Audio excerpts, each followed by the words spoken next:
আজকে অনেক দিন পর আমার পছন্দের খাবার নিয়ে বসছি সকালবেলা। আর সঙ্গে আমার মেয়েকেও দিলাম, কারণ আমার সঙ্গে তারও দুধ চা লাগে। আমি সবসময় চা খাই না, বিশেষ করে গরমে আমার চা ভালো লাগে না খেতে। আর এটা তো হচ্ছে আমার চায়ের সঙ্গে বেস্ট নাস্তা। এটা সাধারণত আমি বিকালবেলায় খাই যদি খেতে ইচ্ছা করে।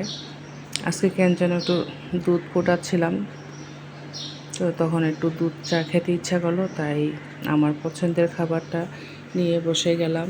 কার কার দুধ দুধ চা আর মুড়ি পছন্দ? আমার তো খুবই পছন্দ, কিন্তু চানাচুর না, শুধু মুড়ি আর দুধ চাটা আমার খুবই পছন্দ। যেহেতু বাঙালি, কাঁচামরিচ নিছি, কিন্তু কাঁচামরিচটা একদমই ঝাল নাই। সবাই ভালো থাকবেন, শুভ সকাল। আর আমি সকালে কখনো ভিডিও দিই না, আজকে একটু ইচ্ছা করে এই ভিডিওটা বানালাম, দিব। সবাই ভালো থাকবেন, জানিয়ে দিবেন এই খাবারটি কার পছন্দ।